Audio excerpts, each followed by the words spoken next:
Okay. Yes, you're welcome once again to Book Chat. It's a place where we chat with writers and authors about their books. And today we have with us Dr. Tola Osunnuga. He holds a doctorate in Yoruba Literature from the University of Lagos, UNILAG. He's a literary critic and a seasoned newspaper columnist who has taught Yoruba language and literature at universities in Nigeria and the United Kingdom. He's been developing materials and resources to aid the teaching of African languages and literatures. He is a visiting professor to Connect Institute. He has recently joined social work practice in the United Kingdom. In addition to his academic career, he's a practice tutor and practice educator, responsible for teaching, supervising, and addressing social work students. His love for Yoruba culture motivated him to write this book, which can be used by people of all ages and backgrounds, with a view of promoting Yoruba proverbs. Tola Osunnuga has widely published in academic journals, focusing on oral literature and the use of language in Yoruba newspapers. Ladies and gentlemen, please join me in welcoming Dr. Tola Osunnuga. Thank you, Dr. Odutola. It's nice to see your face again after a while. Yes. How are you doing? I'm doing very well. And let's just jump into this. You have a new book out, and we're going to show them about Yoruba Daily Proverbs. In every of the book chart, we all know that there is always a story that sometimes do not make it into the book. Why you decided to write it? No. So tell us your own story, and in your own way. Why this book? Why now? Right. Thank you very much for bringing me here, and it's a pleasure.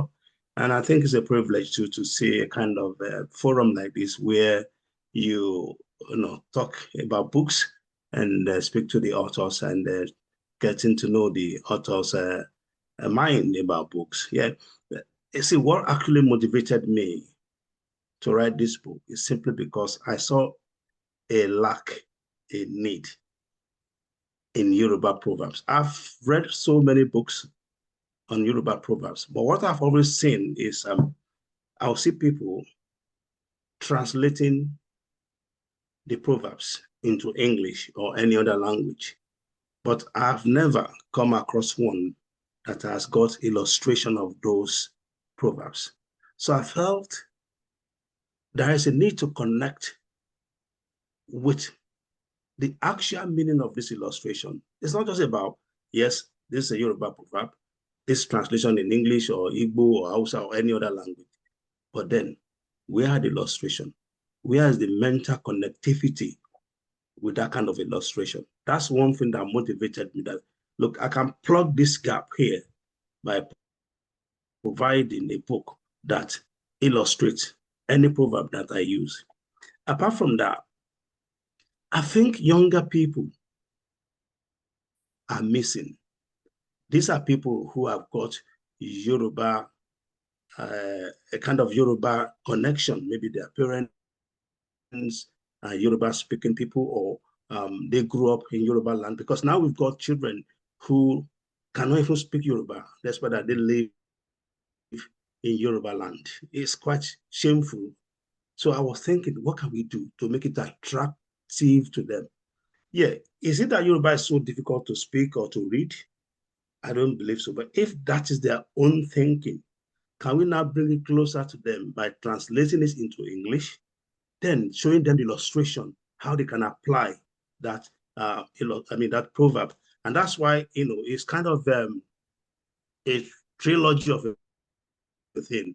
When I say Yoruba Daily Proverbs, translation, illustration, and application. Mm-hmm. I was thinking if I could do something like that, it may attract more people, especially the younger generation, even the older generation, even people who don't speak Yoruba language at all, because they could see the English translation and they could see the illustration, and that gives them that connectivity. That's what actually prompted me to write this book. So you have a book that is a trinity of translation, illustration, and what's the last one now? So you have That's an application. application. Well, it must be a forest of proverbs out there.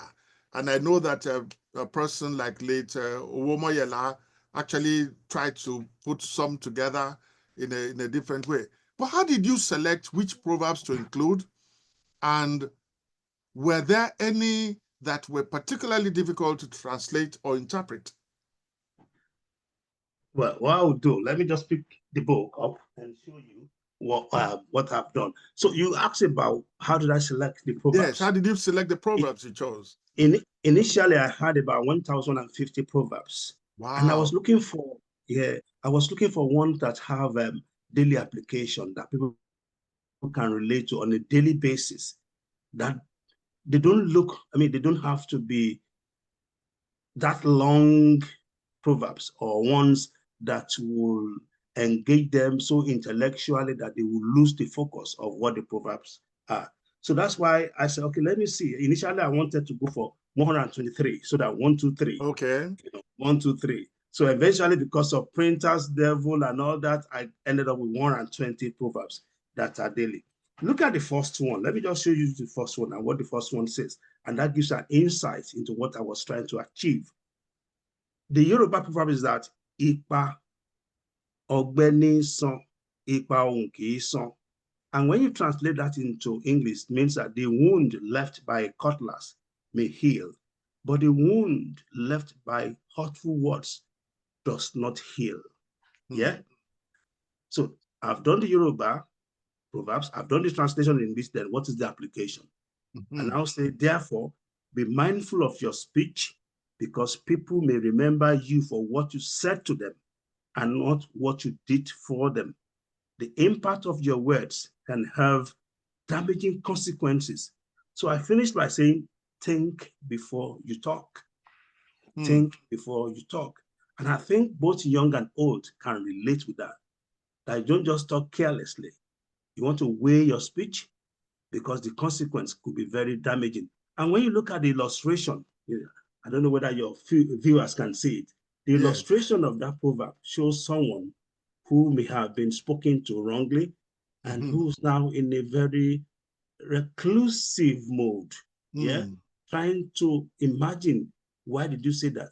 And you will see a cutlass there, because in that Yoruba proverb, machete was mentioned. That if you cut someone with a machete, a cutlass, as you call it, of course, that will heal as time goes on. But the word you've spoken to someone will never heal. And they will continue to remember what you've told them. And I remember a story that my parent told me, and that also impacted on me writing this book. There was, siblings, two of them, a brother and younger one. And mistakenly, the younger brother drove a car one day and hit someone who eventually died. Wow. Now, what happened? The younger brother went home and told his older brother, my brother, this is what has happened. And the brother should have just told him that, can you go to the police station and report yourself? But he didn't do that. Do you know what he told the younger brother? No. He said to him, whoever kills will be killed. And the younger brother just went off to a bridge and jumped into the river, and he died. So you can see the impact of speech on people. So that this is just one of the reasons why I wrote this book. That look, we can relate to all these proverbs. We can rethink the way we talk, and there's so many of them. In the book that really I have got one here that says "Ọbẹ̀ tó dùn kì í pẹ́ nínú ìṣàsùn." That is, tasty soup does not last long in the pot. And what is the application of that? Make your offer compelling for a good patronage. Everyone loves good things. Package yourself. Package yourself. Yes, I know, because you're almost taking the next question, which we know from what the illustrations you've given, that many Yoruba proverbs carry deep cultural and historical significance. How do you see their relevance in today's world, as you have explained, and what was their relevance in the past? So let's understand the past and the present, and I'm sure the future will take care of itself. Thank you. You see, Yoruba proverbs are enduring. They had relevance in the past, and they are still relevant today. They've not changed in terms of relevance. What has changed is people's attitude to using these proverbs. That's what has changed. And I think if we use them the more, they will help in moral rebirth in our society. Yeah. Because for me, I don't know of you, if I want to dream now, yeah, Dr. Dutola, I'm telling you the fact now. I still dream in Yoruba. Wow.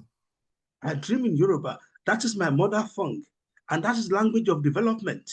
So if I can conceive an idea in my mother tongue, I can bring that idea to life. Yeah. And that is what is missing among our people today. It's still relevant because look at the two examples I have given. They are still there. They are enduring. They are there forever, and they will have same meaning to us. But what has changed is because we don't immerse ourselves into our culture. We've allowed what I call foreign culture to dominate our thinking, our attitude, our conduct. And that's why we feel, oh, maybe they are for the past generation. No, they are relevant today. And when a child is able to speak the language correctly and apply the proverbs correctly, you will see a refined gentleman or a gentlewoman in such a child. Because as we all know, Yoruba culture encourages respect for authority, respect for the society, respect for the environment. That's what Yoruba culture does.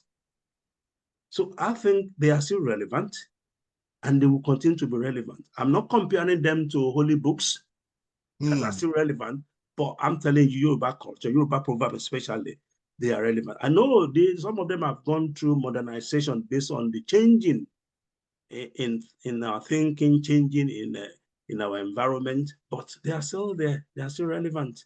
Well, you're just bringing up my next question, because I wish that I could bring Professor Remy. He has a book or articles or a set of articles and a website on post-proverbials, which some people call Owelaluwo. Well, what's your reaction? What would you be saying to Professor Remy Raji? If both of you met, you with your daily Yoruba proverbs and he with his post-proverbial, all these Ile Oba Tojo, what would you be saying to him? Well, I'll be saying to him that he is contributing, which he has done incredibly well to knowledge in terms of looking at Yoruba proverb from different perspectives. But what he has done has not taken away the relevance and the meaning of such proverb. Because when you look at Yoruba proverb critically, yeah, what they do is that they navigate Yoruba native intelligence. They navigate worldviews, Yoruba worldviews. They navigate Yoruba thoughts and culture. That's what Yoruba proverbs do. Yeah. But what Professor Raji has done is just a way of saying, look, we can give another meaning to this proverb. Or we can look at things that, for instance, the one you use about Ile Oba Toju, Okealesini. Well, careful people, Ile Wonlejo, their houses can get burnt. We've got that in California recently. Are they not careful with all the modern technology? Yeah. But the point is that when these houses were to be rebuilt, they will look more colorful. The design will be different. Because Ile Oba, yeah, which has been built like centuries ago, where there were no, what's it called, nice paints, where there are no tiles, nice tiles, carpets, rugs, where there are no, CCTV camera and all that. So if an Ile Oba, a house, a palace were to be built now, the modern things will be incorporated into such building. And that's what Yoruba proverb is also saying there, that Ile Oba Toju Ewa Lobusi. A palace that got burnt, when it's rebuilt, it will look more beautiful, more modern, and very tasteful. Okay, let's leave post-proverbial. And there are also, I understand that there are proverbs about Yoruba proverbs. Owele shoro, boroba sonu, owela fiwa. How did you encounter that? Did you translate it? Or what would be your translation? And I am interested in that symbolism of a horse, that you ride the horse when things get confusing. How did you encounter that, and how did you translate it? Okay, what I have done here is, like I did say, I call it Yoruba Daily Proverbs. I didn't go into technicality of the proverbs. I didn't go into, using proverbs that cannot be easily understood by everybody. I just want something that is regular, daily, without any difficulty to understand. And that's why I have deliberately, I said in my foreword there, in my introduction, that I have deliberately left out some proverbs that deal with religion, gender, identity, proverbs that have deep meaning that younger people, modern people, contemporary people will not understand. I want a book that people can read, or proverb that people can read without consulting another person to say, what does this mean? So I left those ones deliberately. I left them out. All the proverbs found in Yoruba folklore, Yoruba music, and all that, I left them out deliberately. But watch out for the second edition of this book. I'm going to write more about such proverbs you have just mentioned. Because, for instance, if I wrote about Salomo Kololoyo, I will begin to tell stories, which is not the aim of this book.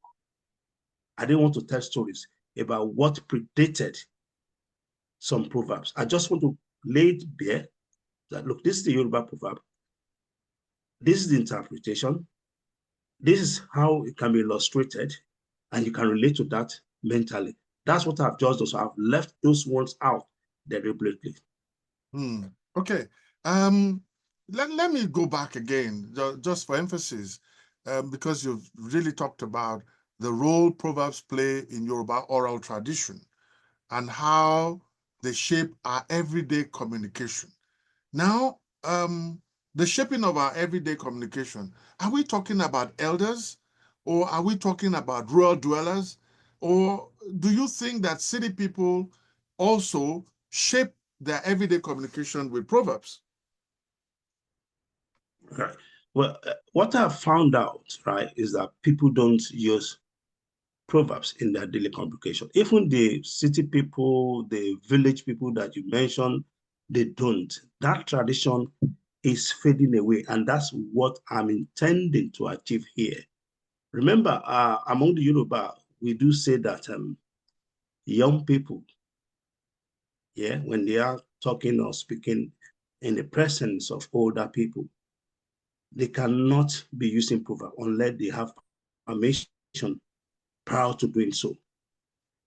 And that I'm trying to say, no, don't let us seclude young people from the proverbs. Yeah, let's make it open, because òrìṣà tá a bá ń ṣe tí à ń lé ọmọdé ń díẹ̀, irú òrìṣà yẹn díẹ̀ máa ń gbẹ ni. That is, if there's a kind of a tradition, yeah, in a family, and the older people among the family are chasing away the younger people from such tradition, from learning how they perform such tradition. As time goes on, nobody will be there, yeah, to make sure those traditions are sustained, and as such, they will die just like that. So that's what I'm trying to say. Look, don't let us exclude young people. Don't let us tell them they must get permission before they use proverbs. So coming back to the contemporary people, the city people, some still use proverbs. They do, but some don't use the proverbs correctly. They don't. And the only few people that we see use Yoruba proverbs today are the theater practitioners. Even the musicians that used to have loads of Yoruba in their lyrics, they are no longer there. So we've left it for the theater practitioners who try to sustain the usage of Yoruba proverb in their movies. Though they use it incorrectly sometimes, but people still use it, but it's not as much as we would have wanted it to be. I just feel we need to widen the usage. We need to widen the category of people that use Yoruba proverbs. The older one, the younger one, they need to use it freely so that it can become part and parcel of their daily communication. Look at the English language. We use idioms regularly. And simply because the owner of that language sustain the usage, they embellish it from time to time. That's exactly what we want to do with Yoruba proverbs, to embellish it, to make it colorful, make it appealing to people so that everyone can use it on a regular basis. For instance, I suggested in this book that just take one or two proverbs and use it for a few days. Then they become part and parcel of you. You can use them regularly. It's not as if I want you to memorize the 120 proverbs in this book just in a day or in a week or in a month. No. You can memorize 2, 3, 4 in a month and use them regularly. Once you do that, they become part of you. And that's how we can encourage and promote the use of Yoruba proverbs in the contemporary world. Well, I know that, like I always say, it is always a pleasure to chew on the meat for as long as you want, but the throat, the master puller, would always make sure that the meat does not stay that long. And before we go, it will be very interesting to know if you have a favorite proverb in the book, and if so, can you share the meaning and significance of your favorite proverb with us? Yes, I do. I have quite a lot, but let me just give you one that is so relevant and in any society today. The Yoruba proverb is, "Ìpọ́njú kò jẹ́ kí ayé ṣòótọ́, àìṣòótọ́ kò jẹ́ kí ìpọ́njú fayé sílẹ̀." That is, poverty makes it difficult for honesty to thrive, and dishonesty makes poverty to endure. What that simply means is that we should not compromise our standard. We need to be forthright, sincere, because honesty is still the best policy. Without going to politics, look at the countries around the world. The problem is lack of honesty, lack of justice in politics, in religion, in community, in family relationship. This honesty has made a lot of nonsense. So I'm saying here that ẹ jẹ́ ká ṣòótọ́ in anything we do. Even this conversation we are having, I've tried to be just and honest, because you've asked me of some question about, have I looked into a particular set of proverbs? And I said no, and I gave reasons.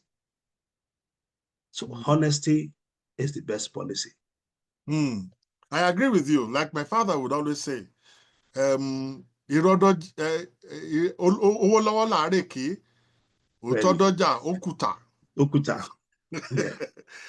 matter what, when you go with lies and fakery, you would get a lot of audience and you will get a lot of customers. But truth as it is, which is a very philosophical thing, and I wouldn't want us to delve too much into that, but it is just to say to you and to those who are listening to us, if you were going to position this book in the academy, in universities, in secondary schools, which of the classes, would it just be language classes, or would it be literature or comparative literature? Where would you like this book used in the universities in Europe, in America, in Nigeria, and in other places? Which of the classes do you think this book will fit very well? Thank you. That's a very good question. And I say to you, this book serves every class. Let me give you a reason why it serves every class. If you go to kindergarten or secondary school, you want to teach them basic Yoruba proverbs, this book is handy because they will be dealing with just the proverbs, that's all, and the meaning. Now, let's go further to higher institution. If you want to talk about stylistics, that is where we do analysis of language, this book is crucial. If you go into comparative literature, this book is crucial because here I have provided a translation in English. Yeah.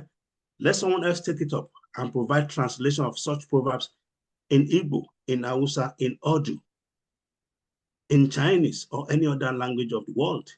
That's where comparative literature comes in. And for those who want to write thesis, maybe at doctoral level or MA level, this book is also crucial. It's useful. So it's quite a tool that can be used by anyone. It's like barista music. Yeah, he said one time that the kind of music he sang that alagbada yotembe, onibuba yotembe, onichokutu yotembe. Now everyone takes their own beat from his kind of music. So this book, everyone, kindergarten, as long as you can read, that's the starting point. If you go to secondary school, you can use it in literature. If you go to higher institution, you can use it in stylistics classes. You can use it in oral literature classes. You can write a thesis on it to examine the content and do a kind of analysis, a thematic analysis of the book. So it's just for everyone. And that's what I've said in my introduction. It is for all ages, all background, and all cultures. Well, that's how it's going to be on Book Chat for this time. We hope that those of you who are very interested will pick a copy of the book, and I'm sure is in many bookshops and is also on the internet. You can get a copy. It has been Book Chat with Dr. Tola Osunnuga. Sorry, Dr. Dutola, Yes. without doing advertisement on your program. The simplest place you can get it, the easiest place you can get it on Amazon. And it's quite cheap, honestly. Well, he has said it himself. And yeah, we're not opposed to advertisements here because we want more and more people to grab copies, use them, and make it a part of their life. Well, on that note, I would like to say a very big thank you to Dr. Tola Osunnuga for taking time to speak to us about the book. It's Yoruba Proverbs, and it's a trinity of illustration, application, and translation. So on that note, sorry, I would say it's a trilogy, really. It's a trilogy, or it's a trilogy. That's a good literature word to use here. Thank you. Okay. He says he will prefer it to be a trilogy of illustration, application, and translation. Well, thank you very much for taking the time to be with us. Until next time when we bring you another writer and author, it's yours sincerely, Kole Odutola, saying, keep on reading, keep on writing, and keep on doing all the lovely things you love to do. Thank you very much. Dr. Osunnuga, thank you. You're welcome.